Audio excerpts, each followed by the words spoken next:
This is the Weigh-In Podcast by Ben Wild Chestnut and normally Sasha Merrill, but he will return at some point. So on this week's Weigh-In, we got quite a few things to. We're going to go to that UFC schedule for the fights upcoming. We're going to hit that boxing schedule, and then I don't know how I missed this one, but we're going to talk about Dubois versus Usyk. And we've had yet another situation of it wasn't taken serious. So let's get into all that. But nonetheless, that is this week's weigh-in. So if we kind of jump right into a little bit, we'll probably tack around that Usyk Dubois. So on the Dubois corner, they had some gathering, and apparently they did that the last fight, and they say, well, it works. I don't kind of agree on when you're in fight time, fight night, fight time. Last thing you need to be doing is throwing a party. That means you're not taking it serious enough.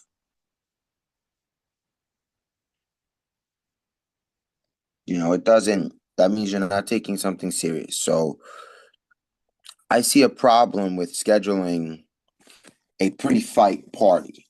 I just don't think that you as a fighter, if a parent is doing it, you got to say to yourself, hey, you can't do this. No pre-fight. Mom, Dad, no. I got to be focused, Usyk is really good, and they underestimated Usyk. Usyk knows what he's doing. Usyk is undisputed at this point, and you don't get there by just being a nobody. No, you got to work towards being undisputed.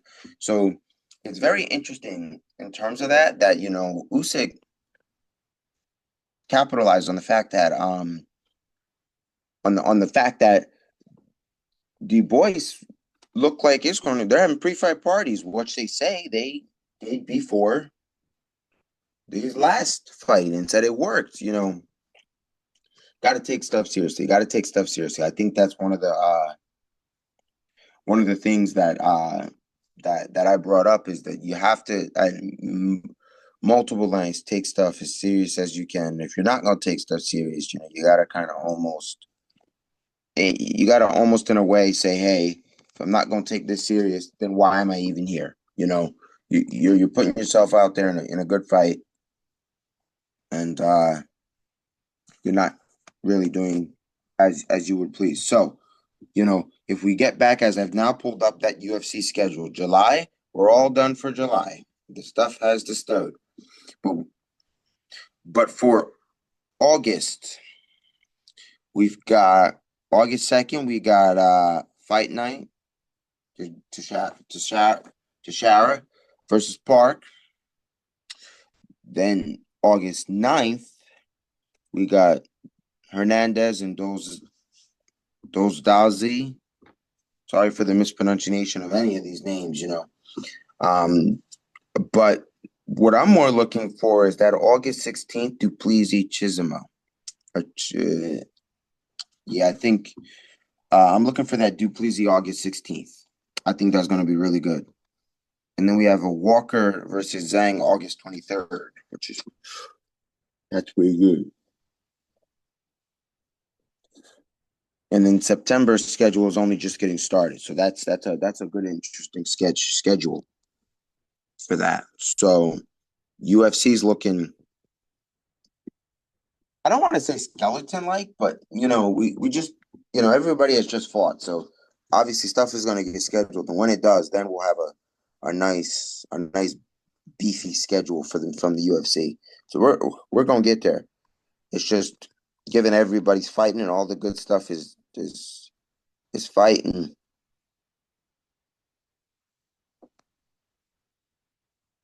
There's nothing right now, but nothing has changed. So let's let's go ahead and get you the boxing sketch.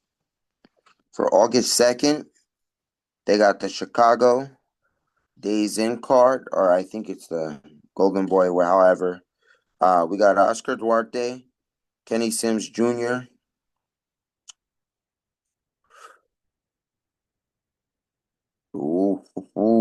They got Joseph Jojo Diaz on that card. They get Regis Pragas on that, up against Joseph. They got Kareem Hackett, Tristan Kaluth, Joshua Edwards, Javier Gallardo, Quentin Rankin. They got some guys. Makai Phillips is on there. Skylar Lacey. I see some. It's a solid card that August 2nd. Then also on August 2nd, they got a Long Beach, California card for Jerwing Anasku and Ruben Duro Coruscant. I don't see that card as that beefy. But there's also more women fights on that card, so I would say that's going to be really good. That's going to be really good because, listen, running this weigh-in, I don't care if men, women, they both fight really well. Man, if they stack up a woman's card, I like it. That Amanda Sedano card, although Amanda did not win, that card was stacked full of women. That's what I'm talking about. Where you get good boxing out of it. Good boxing. Like, you stack that card up like they did on Amanda Sedano and all them women, and you get good boxing. That's what we want to see. Good boxing. We don't want to see what happened that Shakur fight. Everybody's walking out. We want good boxing going on. But nonetheless, then we got August 15th, Yanka Yaknel, Santa Nelzy, California. That's another woman card, and that's gonna be good because there's a lot of I see a couple. We got Omar Trinidad on there. Oh, that's probably gonna be good. Omar Trinidad, yeah, he's gonna be good. That August 15th, solid. They got another one on August 15th, Plant City, Florida. That's that pro box. William Foster III is on that card. And that and Iron Alvarez, yeah, that's looking solid too. That's looking solid too. And August 16th, Raya, Saudi Arabia. Listen, I love them fights out there because they doing a good thing. We got Nick Ball versus Sam Goodman, but we got the WBA featherweight title on the line. So I love title fights. So that August 16th gonna look good. And then you got Raymond Ford on there. Ooh, yeah. Yep. Then August 22nd, we got an Orlando, Florida Days In card. We got Yelvis Gomez, Edwin Hermes Jr. We got Jen Paul Rivera Piso. We got Daniel Bailey on that card. Sebastian Juarez on there. Alav Rodriguez on there. And then we got another one, Orlando, Florida, August 22nd. We got Yacanel Rivera Figueroa versus Angelino Cordoba. I'm sure you guys all know that Park Elite Angelino. If you have not, many's the times you on the spot. I don't think lately we talked about Angelino, but we talk about Angelino. And then we got two title fights on there, so that's gonna be good. We got Stephanie Hahn and Paulina Angel. Woo, that's gonna be good. Another title fight. We got Jasmine Ortiz and Lynn Sandstorm. Yep, we got that August 23rd gonna look good. Two title fights on there. That gonna look good. Then August 23rd, another one. Whoa, they scheduled on August 23rd, huh? Chester England got a card going And then August 23rd, they got Kishon, Democratic Republic of Congo.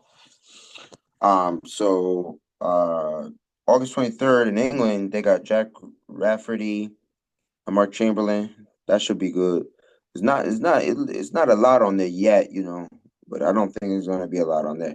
But August 23rd in Congo, they got Alon Jr. Mungbak versus Charles Munchie.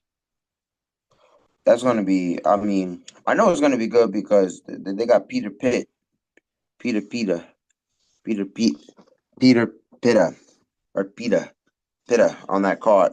And I think I've seen him once.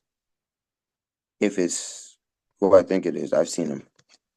I've seen him fight once. Now, September, now see, we're getting what I like. September 5th, we got a Dublin, Ireland card. See, I talked about this, all these fights in this other country.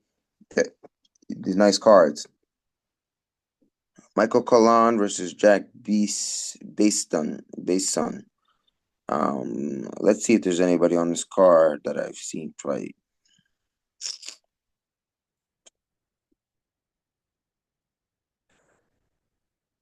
Stone Kelly, Ben Marksby.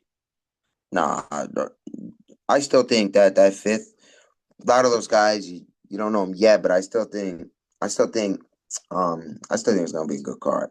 I'm gonna tell you why, because I don't know all the guys, but also I don't have faces in front of these names. So some of them I might have seen, but I don't remember all the boxers I see by name. It's more by face. Okay, so what I guess everybody wanted to hear this September 13th, Las Vegas, Netflix, Canelo on Netflix. That's interesting, huh? Canelo versus Terrence Crawford, 12 rounds for Alvarez's undisputed super middleweight championship. That's what we all waiting for. This is gonna be good. That's gonna be good. That's gonna be good. And there's a few others that are also seen on the schedule, just they're not.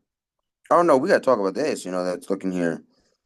November 22nd, right? Saudi Arabia. We got David Benavidez versus Anthony Yard. Woo! That's gonna be good. And Abdullah Mason's also on that card. That November 22nd. That's good. That's gonna be good. Man, I know Abdullah Mason can fight, and I know David Benavidez can fight. That's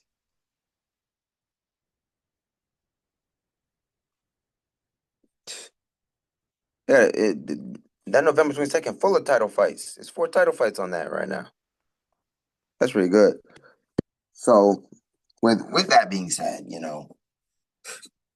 that's the boxing sketch, and I mean, amidst that, there's some things we're going to look at. Obviously, closer to Canelo Crawford, we're going to break that down. Obviously, closer to this November 22nd, we're going to break that down. It, it just is a light schedule. UFC, we're going to break all that stuff down. We're going to break all that stuff down. Right now it's one of those things where this is a kind of one of those kind of why did you do it type epis in regards to it's kind of, I say that in the Daniel Dubois pre-fight parties. I think we've had enough of go around with this boxing. You don't take it serious. The difference is I know the difference is Daniel Dubois got knocked out. And I know many of you could not want to agree and say, hey, Daniel Dubois is doing the right thing, or Daniel Dubois, you could not agree with me about him not taking it serious. That's one thing that is real crazy.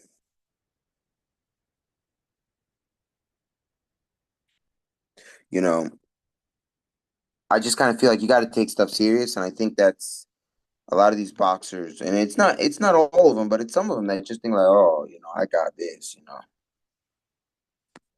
But what from what I was able to gather, it wasn't Daniel that threw the event. It was his father, and you gotta surround yourself with the right stuff. It's looking like the report is his father was throwing these pre-fight, was inviting people and doing a pre-fight party. Like,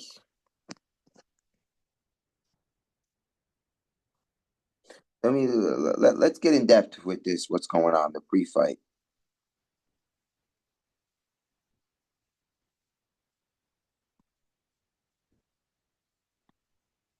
So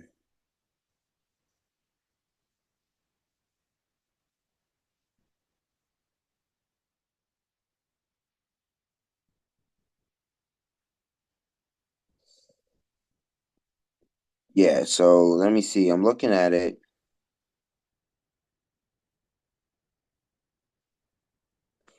and even in these reports, they're saying that this pre-fight party hindered him to be able to pull off to win the fight.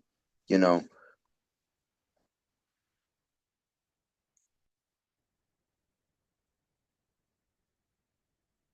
So as I'm looking at this,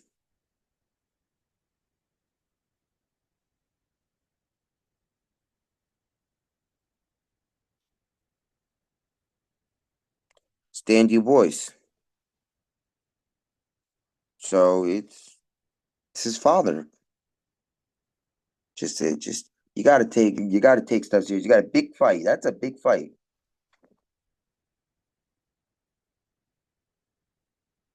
But they admit they had the same ritual during the Anthony Joshua fight. Why? Man, you hate to see it. You gotta when it comes in terms of this boxing and fight game, you gotta take stuff serious. You can't not take something serious. And that's what I'm getting at with this Daniel Dubois.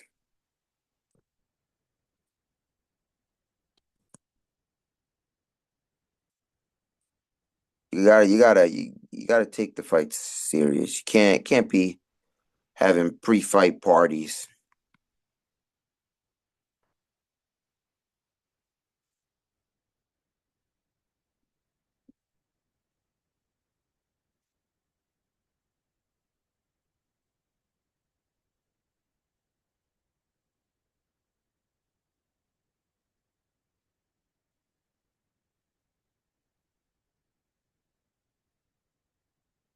I'm looking at it in this instance, and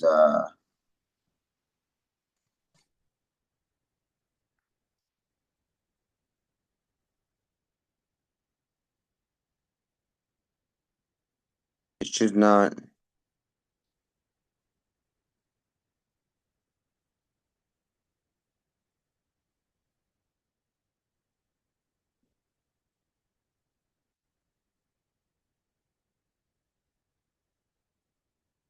It's just not right.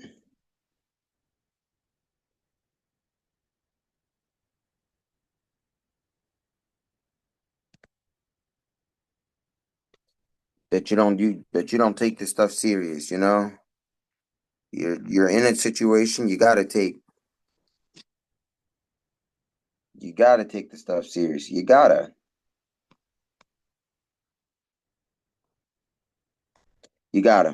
I think that's something that very well not that coming on to here is that can't have no pre-fight party because a party in every sense is a celebration. Now,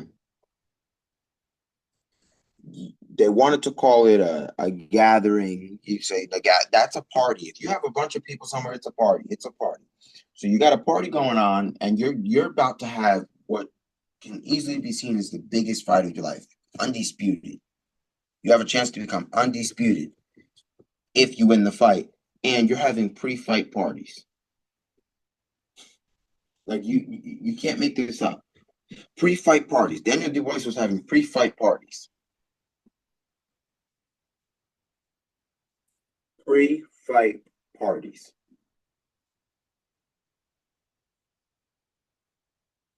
Pre-fight parties. Like I'm telling you, you can't even make this stuff up. There are pre-fight parties happening. A pre-fight party.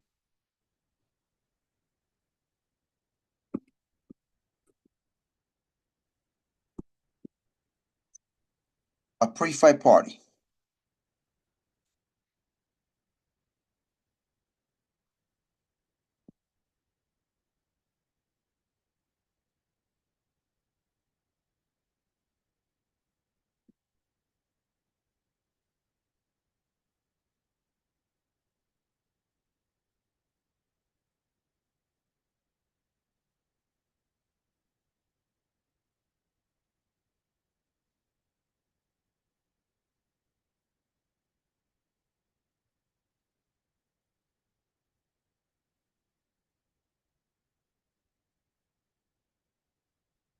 So you turn around, pre-fight party, say, "Why beat Anthony Joshua?" Cool, cool, cool, cool. First of all, Usyk and Anthony Joshua are very different. And before many of you say, "Whoa, whoa, whoa," I'm gonna break it down for you. Usyk's got it's undisputed. How many belts does Usyk have? He's undisputed. Is Anthony Joshua undisputed right now? No. At the time of that fight, was Anthony Joshua undisputed? No. So now you're telling me that, oh, we can do the same thing we did before, but this is a guy that has gone in the ring and has stopped good boxers, like has gone in there and stopped it.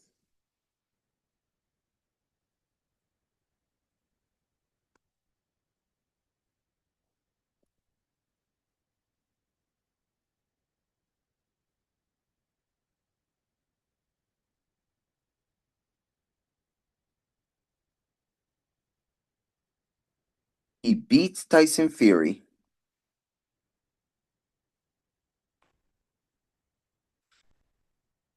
And you're telling me this is a guy that we can have pre-fight parties off of and celebrate like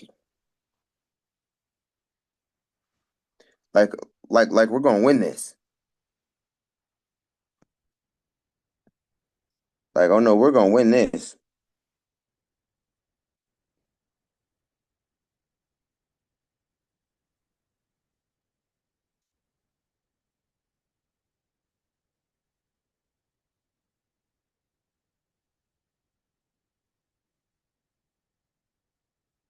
Like we are gonna win this.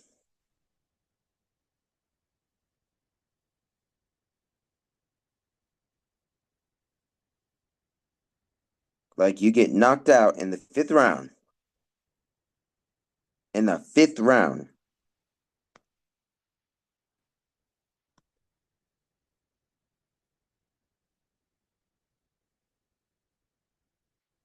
Yeah, it's me. I'm gonna blame the pre-fight party, huh?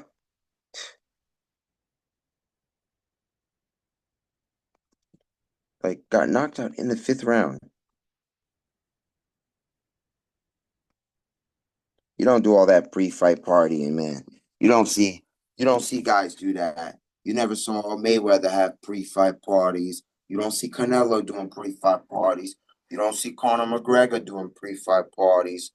Man, come on. Come on now. What are you doing? What are you doing? Pre-fight parties?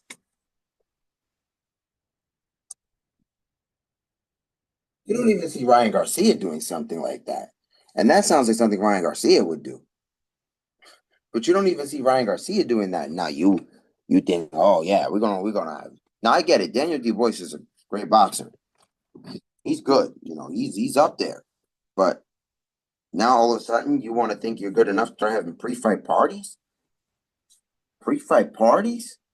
Like I I can't be the only one that sits here and says like there's something wrong with having a pre-fight party. Like I don't care how many weeks in advance it is. If your parent is throwing something and it's like, hey, he's gonna have a fight. The only time I expect you throw a party, I'm gonna, as Connor would say, when you're gonna go home and you're gonna say, hey, I've got the biggest fight of my life. Okay. Then okay, when you just get the fight, when you just signed the contract, fight's gonna happen. You're like, all right, he's got a big fight coming up. You say, hey, you do a party at the start of maybe training camp or as soon as you sign it, months before even now you're in training camp, you know, having pre-fight parties. I have no idea when this pre-fight took place, but they're saying pre-fights. So let's see if we can get you guys an answer on that. When did these take place?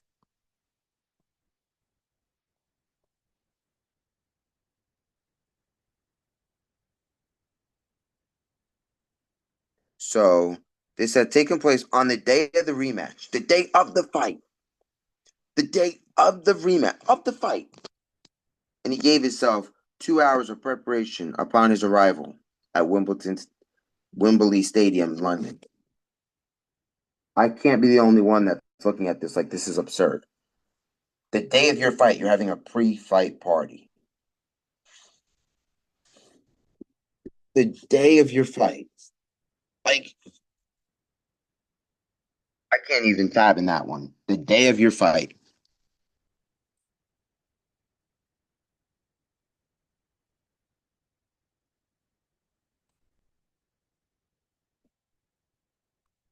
The day of his fight, he's having a pre-fight party. I can't even. Right now, I'm trying to fathom that one. I'm seriously trying to fathom that one. That you have a pre-fight party the day of.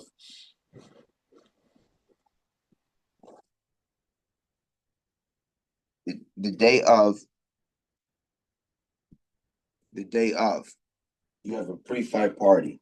So I just can't fathom that one. Pre-fight. A pre-fight. Or as we get closer to the end here,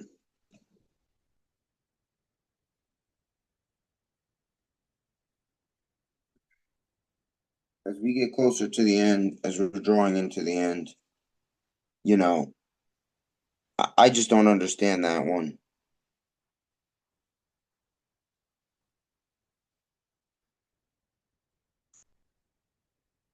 Why he would go and have on the same day as the event too. Same day you're gonna fight, you're like, oh, I need to throw a pre-fight party. We got to. Then you give yourselves 2 hours, 2 hours to prepare. 2 hours. Two, two, 2 hours to prepare. And then you get knocked out in the fifth round. Well, I know why you got knocked out in the fifth round. You're too busy partying the day of your fight.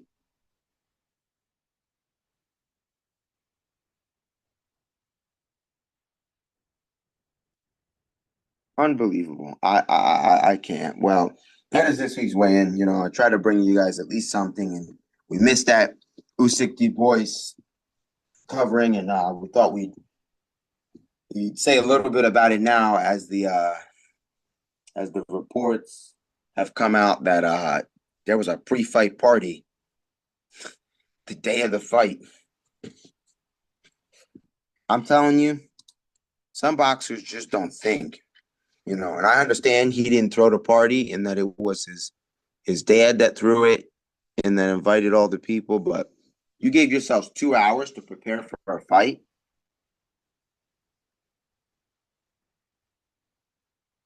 2 hours?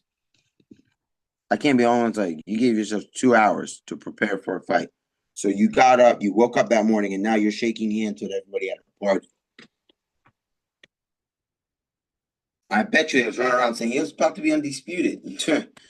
Well, you're not. But nonetheless, like, comment, subscribe, share. This is the weigh-in by Benoit Chestnut and normally Sebastian Romero, but he will return at some point. Weigh-in out.